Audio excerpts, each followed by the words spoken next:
Are you ready to unlock your full potential?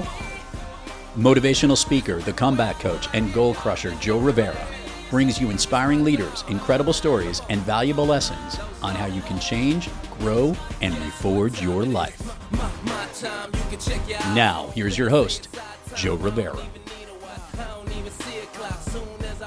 What's up, what's up, what's up, what's up, what's up? What's going on, everybody? Welcome to the Reforge Your Life Show. I'm your host, Joe Rivera, and here at the Reforge Your Life Show, we like to show you that the comeback is more than possible. And today, I am hyped about the guest that I'm bringing on. She's a friend, she's an author, she's a dignity coach, and a transformational speaker.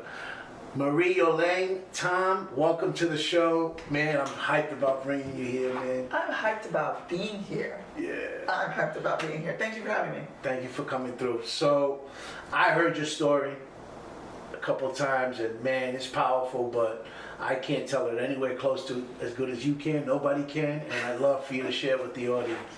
Thank you. You will never walk again. I heard that and I was like, what? Just 2 weeks before I had graduated from college. It was 1991. You're talking about 4 years of school, 2 years of community college, right? And we know the student loans is coming. And I hear you're never gonna walk again. I was prepared to live my whole life. I had my whole thing planned out, what I was gonna do, to have a hype summer, do my things, etc. I was out playing tennis, and at some point I zigged when I should have zagged, and I heard. Next thing I know, I'm on the ground. I look up, and people's faces are like, oh! I look back down, and my foot is dangling off my ankle. Wow. I had ruptured my Achilles tendon. So they're screaming, I'm screaming, they put me in a car, they take me to the nearest hospital, and they patch me up as best they can, but last thing they said was, listen, this is serious. You need to get to a hospital tomorrow, but you may never walk again. I cried all the way back home. The next day, I went to the university hospital, hobbled up. My leg was like inflamed. And I go up to the desk and I was like, hi, I really need help. You know, this is what happened. And the woman behind the counter was like, are you a student here? And I proudly was like, nope. I graduated. And so she was like, oh, we can't treat you. You don't have insurance. I went into full panic mode. I was like, I'm about to start my job. I don't have money. The student loans are coming. So I was like, miss, I don't know what to do. What do I do? I can't pay for this. She kept typing. She tilted her head and looked past me and said, next. Wow. So to her, I didn't even exist anymore. I was invisible. My dignity gone. I hobbled back to my room like, what is gonna become of my life? Now I'm gonna be crippled for the rest of my life. And I sat there and I was like, this wasn't supposed to be the plan. I gave so much, I sacrificed so much. I was also the first person in my family to graduate from college. So there were other people who were looking to me too. That moment, my phone rang, my friend was like, go back, try again. I was like, what? Did I not just tell you what happened? But I had no dignity left anyway, so packed up, went back. And when I got up to the counter, it was like they'd had a shift.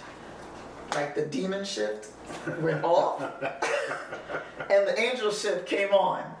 I told the same exact situation, and the woman was like, oh, it appears that since it's been less than 30 days since you graduated, you're fully covered. Wow. Wow. Look at God. So I got my surgery done, and that wasn't the issue.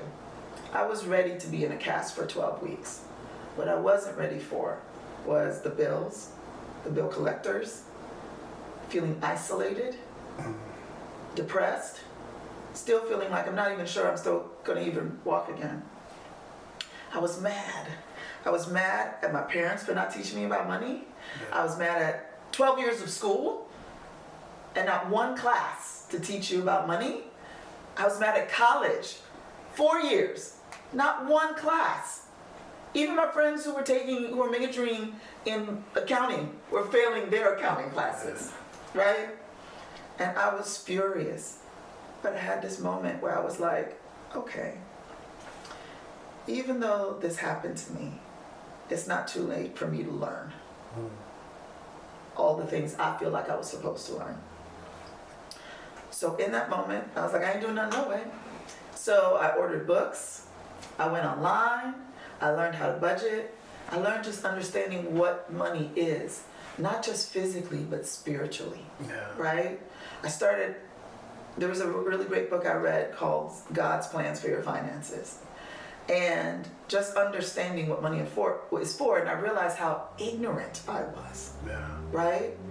And after I, got the cast off, I still got a great job. I learned to walk again. My physical therapist was the bomb. And I paid off my debt and became debt-free. And I realized that I was not just crippled in my leg, I was about to be crippled in my finances too. And after the cast got off, I realized that I didn't have to be crippled in either. Wow. And there was a friend of mine who asked me for help because she was going through with her finances. And in my mind, I was like, Lord, I don't know why you told her. I have an unhealthy relationship with a certain shoe store. So I don't know why you called, but he knows how to make you willing. He knew that I was the type of person, I'm like, man, I'm gonna help, I'm gonna create a curriculum, and I did all these things, and that's how the Financial Freedom Workshop was born. And I ended up helping her to get debt free. Then she called 10 friends to come over her house, didn't tell me. And I showed up, and she was like, go ahead, tell them what you told me. And then I helped them. And since then, I have spoken at schools, retreats, corporate gigs, just helping people to understand that how you think about money and how you engage with money will determine not just your money future, but whatever money story you were taught when you were young, that is going to be the story unless you choose to change your story. That's right. Right? Yeah. And had I not had that experience, I would not have been able to, when the earthquake hit Haiti in 2010, I had $40,000 sitting in the bank. I was going to quit the job and start to do the financial stuff full time, not knowing an earthquake was coming. But God knew. So when the earthquake happened, I had the funds to start the organization, pay my rent, travel, and really start off on a good footing. Because you never know what can happen. You know what I'm saying? Like in an emergency is not the time to plan for the emergency. So I just tell folks that, with the information that I impart on them is that they're at a crossroads. Choose wisely. Yeah. Man, there's a lot to unpack there, and the fact of, man, in the emergency is not the time. That's where it's at. You gotta plan ahead. You gotta be ready. 100%. And I'm curious though, when you ruptured your Achilles, which, man, that's an injury to come back from. There's athletes that don't even come back from that. You know what I mean? It's not painful. Yeah. I heard. I never had it, but I heard it's really bad. But so you're going through that, and you're also going through this financial crisis, right? What are the challenges that you went through before you had that transformation about money, when you were mad at the school system, when you were mad at your parents because of the belief system that was built up over that time, and also the what's the word I'm looking for, the ignorance towards what it's like to be able to be in control of your money, what it's like to have that abundant lifestyle, right? Well, we're ignorant to that until we teach ourselves. Correct. Right? So what are the challenges you went through in that moment because of that mindset, other than just the financial struggles? Well, I think of a couple of things when you said that. I didn't know I was challenged, right? Because again, I didn't know it was a problem till it was a problem. When I remember freshman year, one of the things that was on campus was the credit card folks, Yeah. right? Discover, Amex, right? They were all there. Yeah. And so it was like candy. It was like, they were just like, just sign here. And I was like, okay. So I signed up, and then I remember the first time. I can see how an addictive personality can be created. I swiped that card, and they gave me the stuff. Yeah. No money.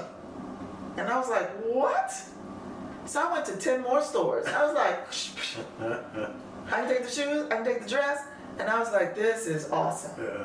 Because at that moment, you're just feeling the rush, Right. right? And so, in my mind, I don't think it connected that I have to pay this back, Right. right? And so, the challenge of understanding it right there, I should have known that. But I didn't.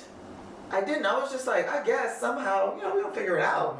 But it wasn't a thing like, by swiping this card, you have agreed that you're going to pay within 30 days the total amount of this card, or you'll pay in installments, and we will charge you interest until you paid off. Ain't nobody thinking that.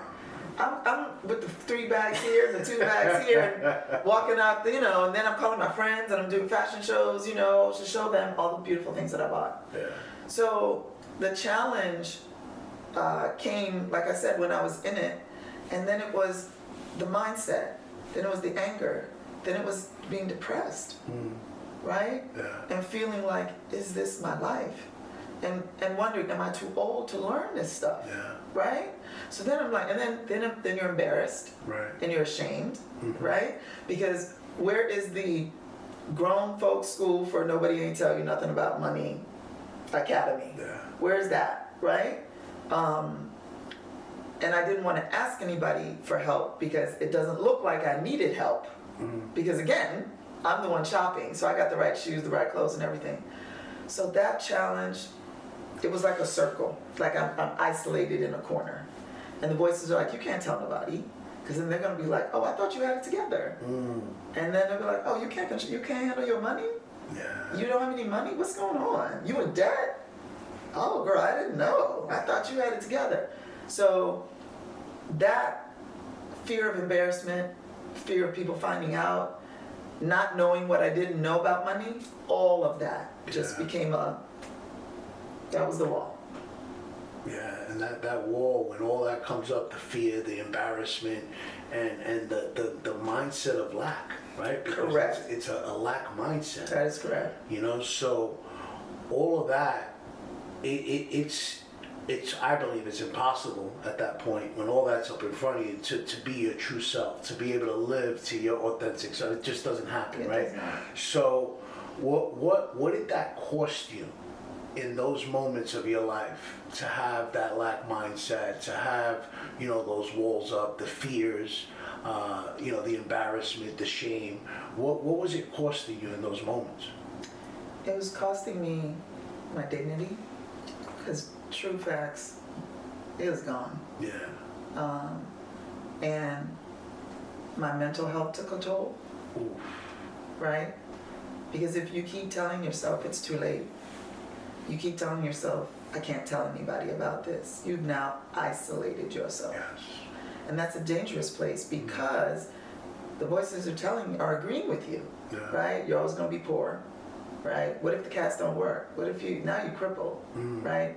And so you're seeing yourself on a corner somewhere with my Achilles like this, right? And now I'm limping, and whatever life I was dreaming about is gone. And I felt that. So I would say that my dignity took the biggest hit, Yeah. right? And then it's also humbling because you thought you were all that, but it turns out you're not. And it took this injury to confirm that for me. And then I would say also the biggest thing is, as you said, this wall, when this thing is up, you cannot heed the call on your life Oof. Nope. because you cannot hear the call on your life. Yeah. So the heat is coming, the call is coming, but you're like depressed, bitter, angry. So this is what it's got to go through to get to you. Yeah. And then if you were repeating to yourself, well, I guess this is my life. You're not thinking about helping people. You're not thinking about restoring yourself. You're not thinking about, man, I need to exercise, or I need to drink water and eat right. Because my life is crap, so who cares? Yeah. So I would think those two things, it was like a 1-2 punch, right? So my dignity's gone, and now I can't even hear from God. I can't hear from anybody else because I'm just on a loop of my life is over. Yeah. Man, and that just, I just want the audience to pick up on that, like how powerful the story that we tell ourselves is, right? It's everything, right? It is. Because as you're sharing here, you're talking about the wall that's coming up, the fear, the doubt, the worry, the story that you're telling yourself, I can't do this, I'm never gonna be able to walk again, I'm never gonna be able to make money again. Yep. And what you're doing when you're doing that is you're blocking the pathway that you have to our creator. Correct. Right? And our creator created us to be able to do anything we put our mind to be the strongest force that we're created to be, and to be able to stay in alignment with it. But when we're telling ourselves these stories and feeding ourselves the doubt, the worry, the anxiety that comes up from that, you're blocking that perfection there. That's what he has with us, right? Correct. Because he made us in his eyes perfection, right? And once you're blocking that, man, you're taking away those perfections. You're taking away from being your true self. And I think it's so important for people to realize that, man, you gotta get out of your own way. 100%. That was the crossroads. That moment, God won't force us against our will. But he'll just keep making the invitation. Yeah. Keep trying. You know what I'm saying? Like, I'm always here, you know.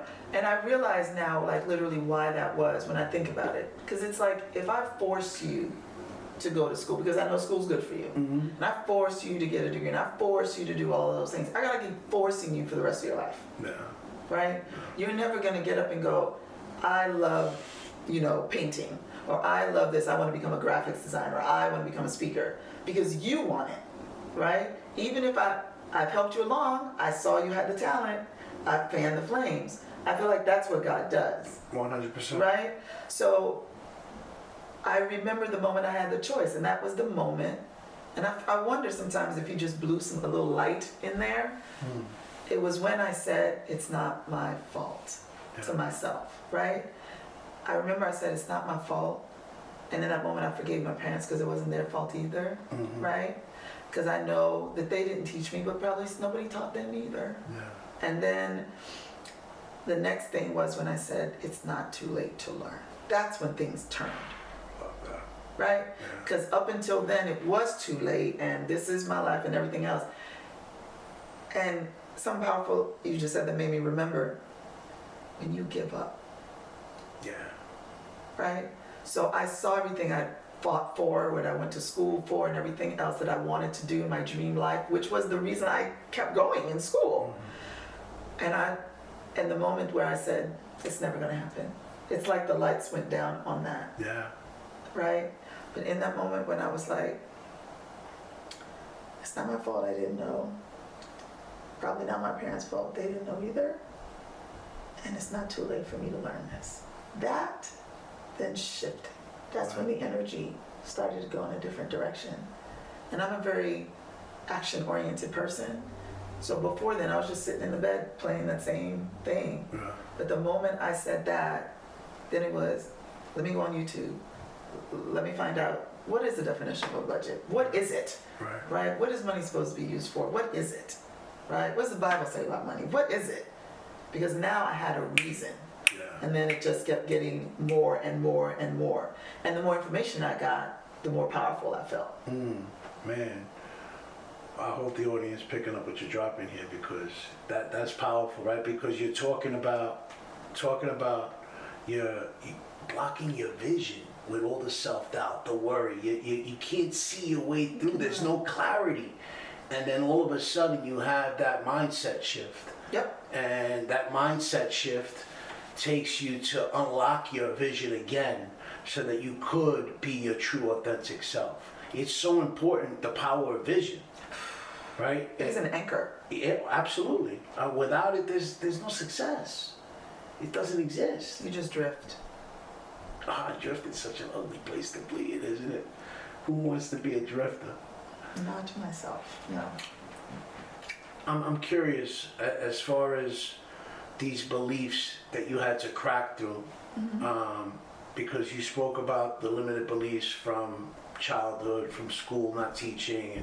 I believe that the school doesn't teach enough about money. Also, there's nothing there to teach kids how to handle money. So, what are the belief systems though that you had to crack through before having this aha moment, the vision being clear again?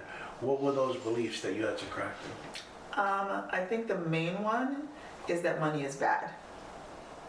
That money is evil. That if you think about money, if you want to make money, that you're a bad person, right? But it was strange. It was like I wanted to make it, but then I felt like since I thought about it, that was bad, right? And I've been brought up in the belief system that money is the root of all evil. I was in my 30s before I was literally went to go check on that for myself. Because sometimes you know what I'm saying? Yeah. People give you this said this, and you're like, let me go read the book myself. Find out exactly for myself.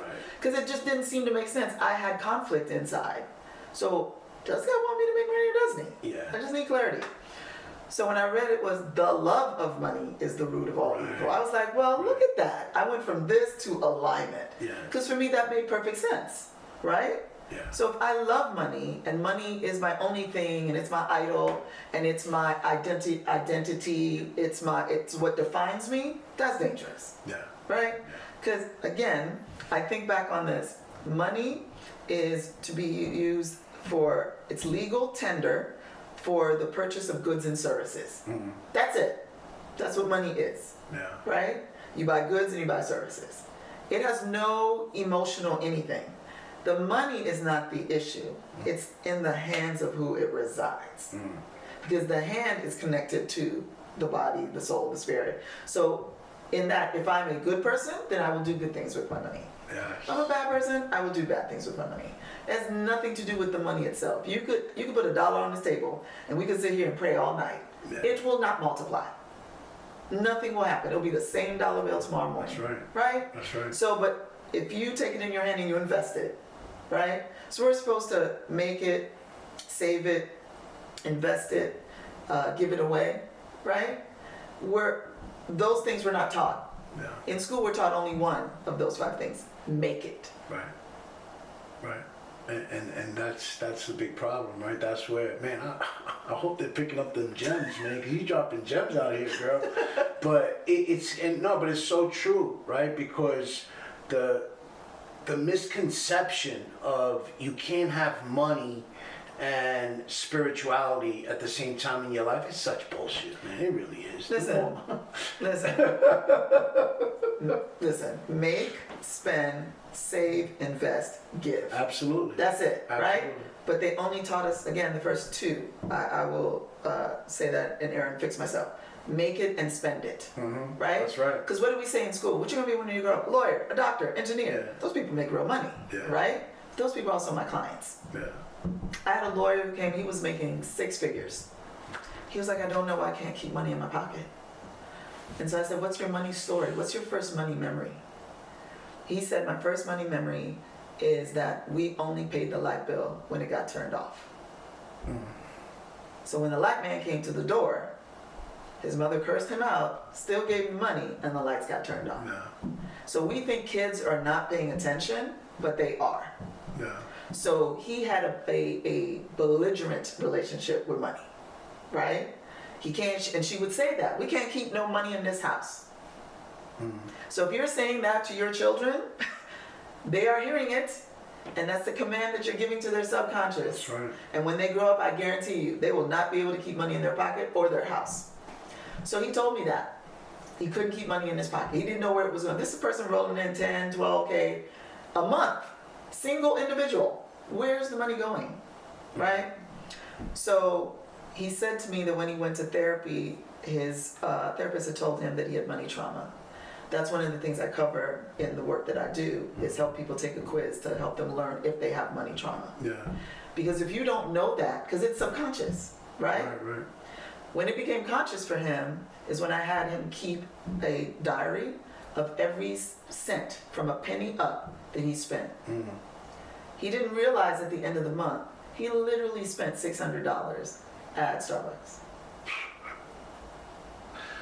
Because again, we don't take receipts. Yeah. We're not thinking about it. I could take $1,000 from you easy if I did it $1 here, $2 there. Yeah. But if I was like, Joe, I'm gonna take $1,000 from you right now, you'd be like, no. But if I'm like, hey, you want this cookie? Hey, you want a cup of coffee? Yeah. Hey, you want this? Hey, you want that? Right. And all of a sudden you're like, oh my God, I'm spending $600 a month on coffee. Yeah. Because you want the best coffee, of course. So I think that mindset of money is bad is the first thing. Then it produces conflict Yeah. in your mind. Right. Because you're saying, I want to make money, but then money is bad. You will never become what you inherently think is bad. Yeah. So I can't say I want to be rich and I want to be wealthy, but I think money is bad. And I think wealthy people are evil. Yeah. They're never going to meet.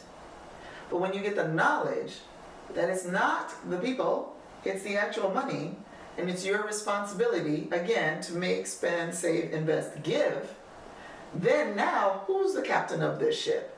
You. You decide, with the money I made this month, I'm going to pay my rent, I'm going to pay down some debt, I'm going to do this, I'm going to save for the car, I'm going to save for the trip, save for the house, and also because I'm blessed, I'm going to make sure that I help some people. Yeah. And I'm going to invest so that when I'm retired, I have something to do. This is a better use of our energy. But what we are taught is buy a whole bunch of stuff that ends up depreciating. I know we both know MC Hammer very well. Yeah. If I say that to the audience, be like, yo, that's my dude. Yeah.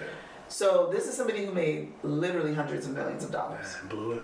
And because in your mind, you're like, how do you do that? Well, if you get a gold chandelier in every room, you're going to be broke real fast. Right.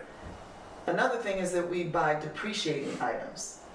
Because again, if you come from a socioeconomic mindset of poverty, you're like, oh, buying stocks is for rich people, Yeah. right? Limited Savings, investing is for rich people. No, it's not. It's for all people. Right. So everything for me, the system I have, lists literally 4 M's: mindset, measure, manage, and multiply. The first thing I work on is the mindset. Yeah. Because again, people won the lotto, broke.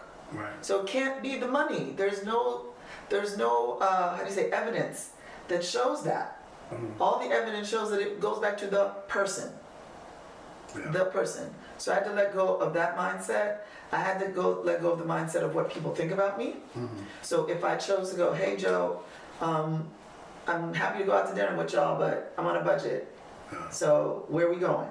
And if the place is $100 ahead and I'm not there yet, I have to have the courage to go.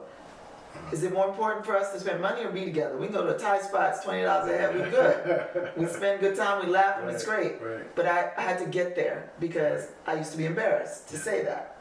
And I'd be like, doing this credit card, I just spent $120 on drinks and chips because we didn't need, there's no meat, and I just spent $120. But I couldn't say that. Yeah. Because again, everybody wants everybody to think they're a baller, right? I had a cousin, used to crack me up. Had the Louis Vuitton purse, $2 in it. I think that another important thing you're talking about there, right, with the whole mindset thing, and also worrying about what other people think, and having that shame and embarrassment come up, rather than knowing where you are and knowing what your limits can be and what they can't be.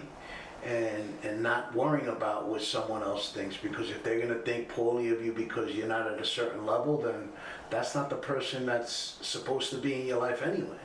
You got to eliminate them from your life anyway, Correct. And also, I think it's important for the audience to know how important the spiritual component of keeping that relationship with money intact, because the whole thing that comes up from the limited belief of money's evil, and money doesn't grow on trees, right? All these things, right, that we hear from childhood, and then you got to realize that the more spirituality you have in your life, the more abundance you have, because Absolutely. spirituality, is believing in a higher source that's greater than yourself, that helps you unlock your fullest potential. I call it God, you call it God, someone else might call it the infinite intelligence, universe, whatever they believe. And having that connection and that relationship is important.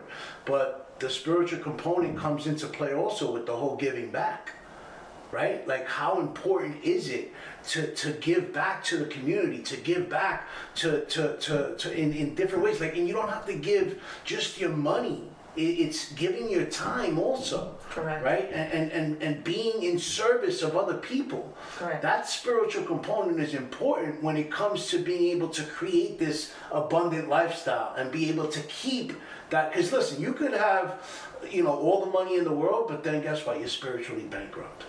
And you end up taking your life. You end up going to drugs and alcohol. You end up whatever it is, right? There's something missing there, and it's that spiritual component. And that's what a lot of these people that you see that have all this money, but they end up broke where? Inside. Correct. And that spiritual component is broken. Correct. Right? How important was, because I hear it, I know it already, but I want the audience to know. How important was your faith, your spiritual guidance, your connection with God to get you through the financial crisis, the injury, and where you got today? Everything. Like, there's no way I can tell the story without mentioning God, right? Like, the fact that I went there the first time, and then I went and did the exact same thing when I returned. Yeah. And the only difference was that he switched the people at the front desk. So I had to have some level of faith.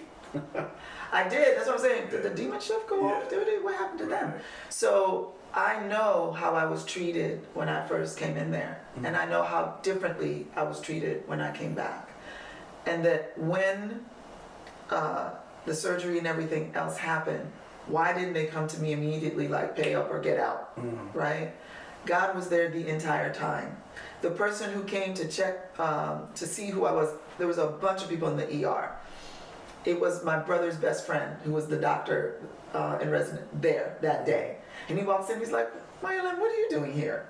And I was just like, and then I exploded crying, I don't know, and he was like, okay. And I remember he brought me in the good oxygen. Yeah. And I was like, what is this? Can I get some of this at home? And I explained to him, what happened. He's like, it's okay, we'll take care of you, right? And so I could see, it's like God putting people on like a coat and letting me know. Person at the desk, that was me. Making sure that Daryl was the person who came in here, that was me. Making sure that when you checked out that they didn't ask you for $15,000, that was me. Yeah. I did that, right? And I think that from that point forward, like I said, I did not know an earthquake was coming on January 12, 2010, but God did. Yeah. So having those funds in the account was, and I had my own plans. And I will tell you though, that your relationship with God, I'll speak for myself, my relationship with God, I realize is like a garden. You have to tend to it every day, right? You can't be like, I'm down with Jesus, and then 60 years later, I remember sitting on my bed and I was checking my account. This was after I left my job. And I would do it like 2-3 times a day. This went on for a while. Yeah. And one day I was sitting on my bed and I'm just like, oh, okay, I'm at 35,000. All right, let's go. And I heard audibly inside, why are you doing that? I said, I'm just checking, to make sure it's there. Because, when I see it, I feel like it's good, I'm peaceful. I can go on it just in case something happens. Silence. And I hear God say it. I'm like, that's the way you're supposed to feel about me.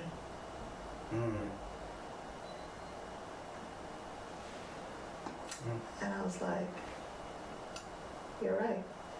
My peace is supposed to be in you. My security is supposed to be in you. My provision is supposed to be in you. My abundance is supposed to be in you, not my account. Yeah. It hurt my feelings. You know, sometimes the Holy Spirit be a thug coming in hot. Yeah. Yeah. I'm like, that's the way I'm supposed to feel about you. Wow. Okay.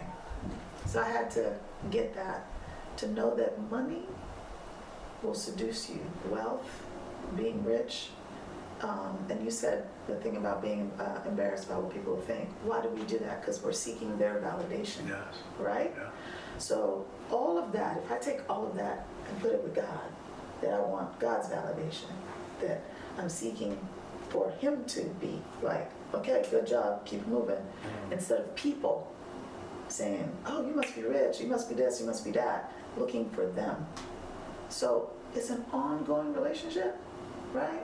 I feel like He's got me on a, what is it, on-the-job training kind of program? All day, always. Right, that's what it is, right? For sure, for sure. You'll be like, can I get the information then go? It's like, no, I'm gonna put you on the road and then you will learn it as you go and then you'll get the benefits as you go.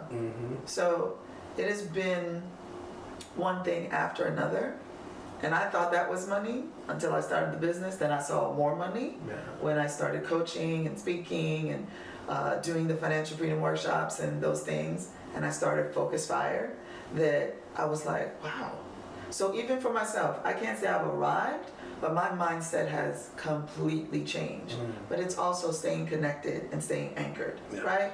Because and I teach this to folks because people will be in my class and they'll be like, yo, when I make like $100,000, I'm gonna give. I'm gonna give to my church. I'm gonna give to this nonprofit. I'm gonna help my neighbor, whatever. And I said, if you can't be a hundredaire, how are you gonna be a millionaire? Yeah, you got that right. You're not. Yeah. The same $10 check you're writing off of that $100 to give is the same $10,000, $1,000 check you're gonna write off of the $100,000. Yeah.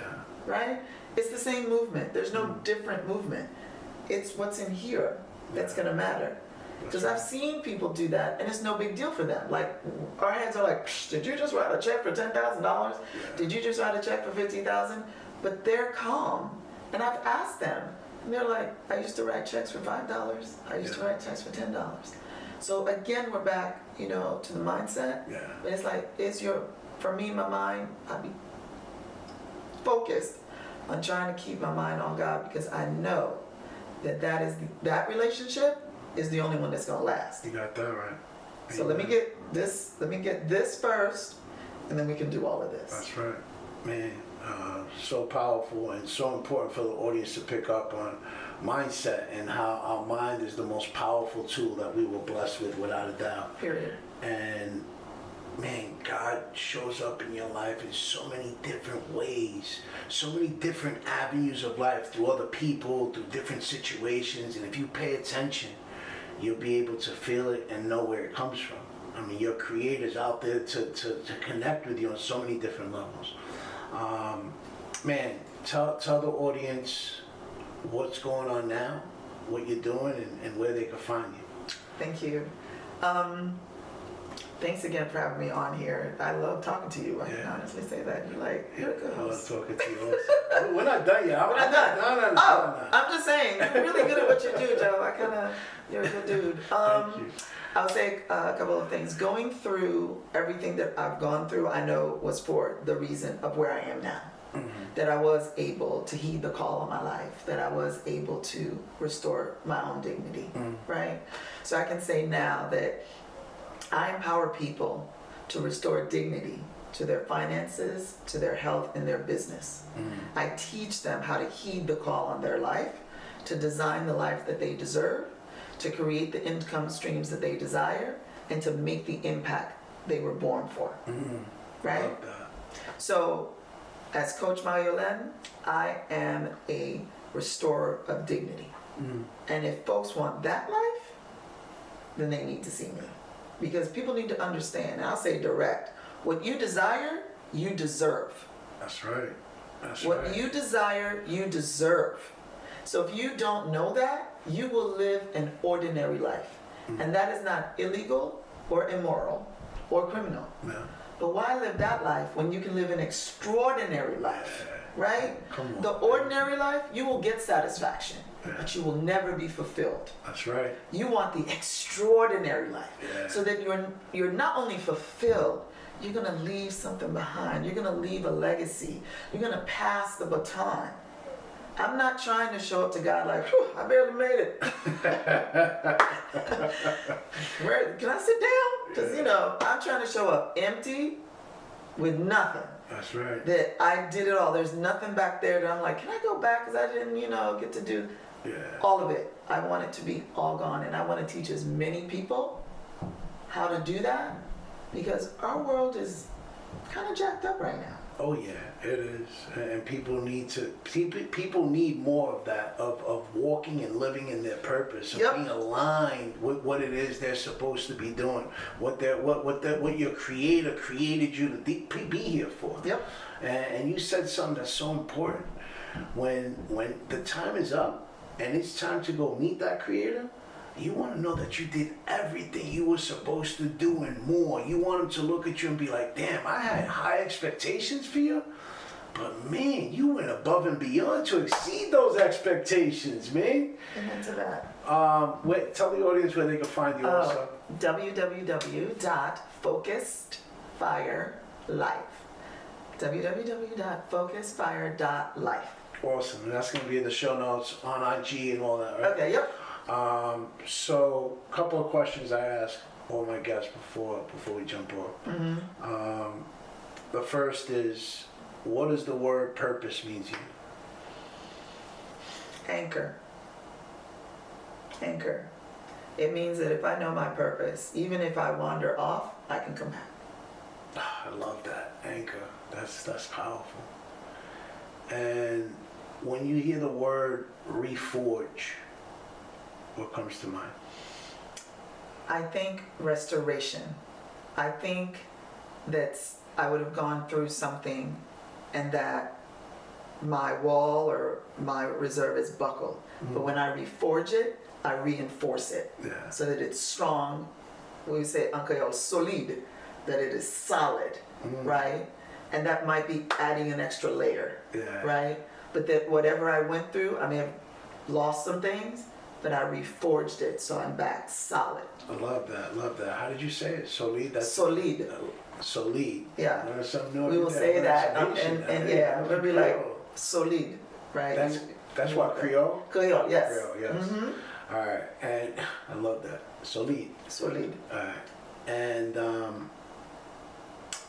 there's somebody out there right now who's struggling to create their comeback in their life, their business, whatever it is, and they don't have the tools to do that.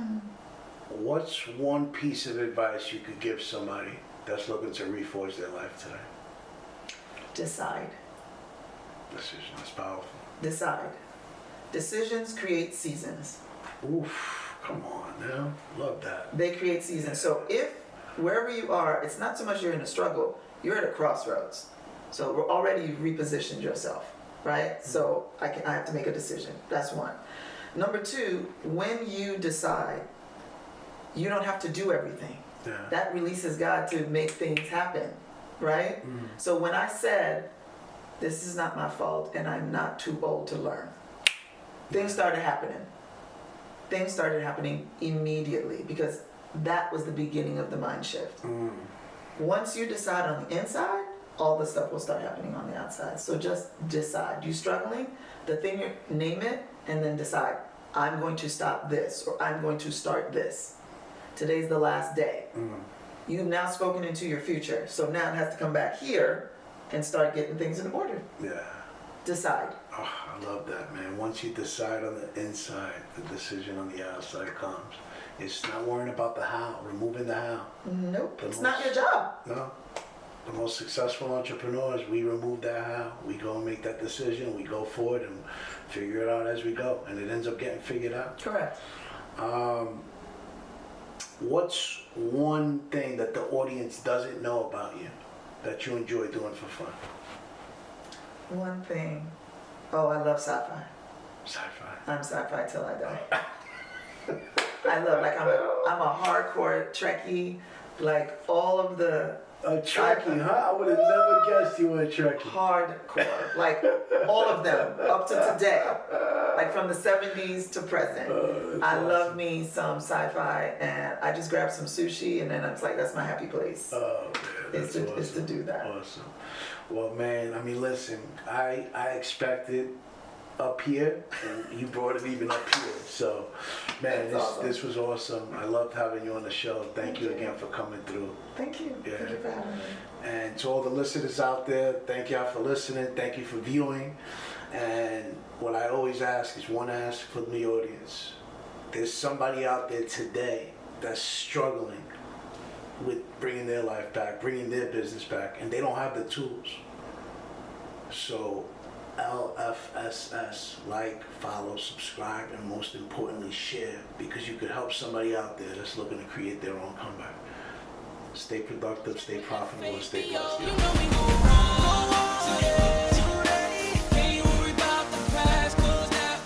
You've been listening to Reforge Your Life with your host, Joe Rivera. Make sure to subscribe wherever you get your podcasts. To learn more about Joe Rivera and how he can help you or your organization reforge your life and regain your place at the top, head on over to withjoerivera.com and follow Joe on all social platforms. The Reforge Your Life podcast was produced by Thrive Loud Productions. Thanks for listening.